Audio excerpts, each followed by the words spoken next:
Hey everyone, just thought I would show you guys a video of my 16-gallon Biocube system. So if you guys can see in here, in terms of livestock, fish-wise, the only fish we have in here is a Mocha Vinci clownfish. This fish was produced by Sea and Reef, which is an aquaculture company that specializes in tank-bred fish. This is just kind of more an eco-friendly, sustainable way of providing fish to people without over-harvesting the ocean. Which I think is an awesome thing. I actually picked up this guy for about 60 bucks. It's a little more on the expensive side, but I definitely was super intrigued with the patterning that he has on his sides that you guys can see. So in terms of fish, that's pretty much everything that I have in my tank.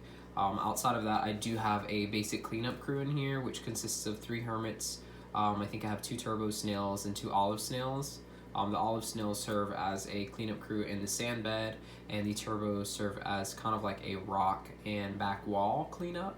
The only issue that I have with these snails themselves is the fact that my coral frogs tend to get a little jostled around sometimes. If you can see in the front portion right there, there's a coral that's fallen. This specific coral was actually right nestled inside of there. So in terms of having your frags in a stationary place, be prepared for having them kind of fall over, especially with a larger size snail in the tank. Outside of that, my corals consist of mainly Rickordia and zoanthid frags. So if you guys can see in here, there's actually quite a few different ones. So starting on the right hand side, this is pretty much a multitude of Rickordia mushrooms that are ranging in from blues, greens, and golds in there, which is kind of hard to tell with the lighting that I have. But the awesome thing is that I'm hoping for all of this to get covered with Rickordia mushrooms as they divide out, which I think would be really cool. The next part that we have over here are the eagle eye zoanthids, which are those guys in the front. Some of these zoas were not labeled, so they're kind of just your guess is as good as mine for those. But it's like these guys up at the front here. I also have some multicolored ones over here. In the front of that, that's a Blastomusa. And then these zoas over here are the Fruity Loops ones. I actually paid next to nothing for those guys. They were $2.50 per polyp. And I ended up taking home 2 polyps. And you can't really see from the video, but they actually sprouted 2 more heads behind those. So for about $5, I got 4 heads of this stuff, which I've seen go for a lot more. In terms of brain corals, I have a Westophilia brain coral here. I also have some Acan Lordoenses, which is those guys back over there. I have some nicely colored blue zoas, which is kind of hard to focus on those. Some purple people eaters. I have some clementines. I have a gorgonian. And I think that pretty much covers all of the corals that I have over here. If you can see that over there, hidden behind the rock, I was told they were magicians, but it looks like they're salted agave zoanthids, which probably my favorite ones outside of the Fruity Loops. Those 2 are definitely my favorites in this tank. In terms for the rockscape that I have inside of here, I have about 11 pounds worth of dry rock that I have epoxied together. So my goal here was to go for kind of an abstract look in terms of rock formations. A lot of times tanks look like somebody have thrown rocks inside of them and they just kind of let it go.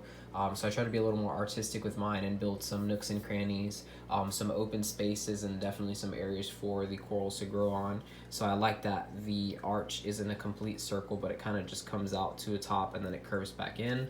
And then all of this are areas where the zoanthids could end up growing into. Definitely was going to look super cool in here. In terms of circulation and filtration, I just have the regular return pump that provides the output nozzle, and then I have a Corallia 240 for additional circulation inside of this tank.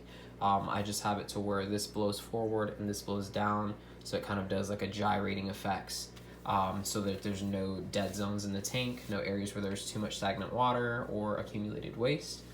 In terms of filtration in the back, I do have the regular cartridge that comes with the system. I also have some carbon-infused cartridges that are kind of cut to fit that go into the overflow section. And then I have ChemiPure Elite, which is a phosphate-reducing formula. And then I have ChemiPure Blue, which is an ammonia and nitrate scavenging formula. This typically keeps my tank pretty clean, but I don't rely solely on that as a way of cleanup. I actually go in and do weekly water changes of 5 gallons, which is after the displacement of rock and sand. That's about 50% of the water that gets changed out. And I just dose with iodine twice a week for the zoas to kind of grow and increase them. It helps them open up, especially with new ones that I introduce into the tank. And then outside of that, that's pretty much it. Outside of dosing with iodine, good water changes. I have no protein skimming in this tank at all. It's been going smoothly for a few months now.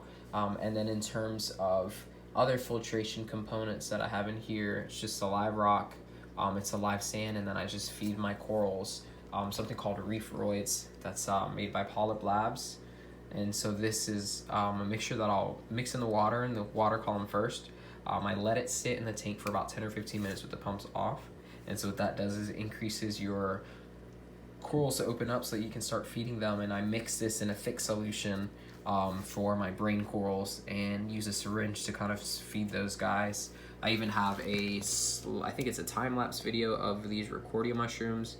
You can see them dragging into their mouths and eating that. So I think that's really awesome.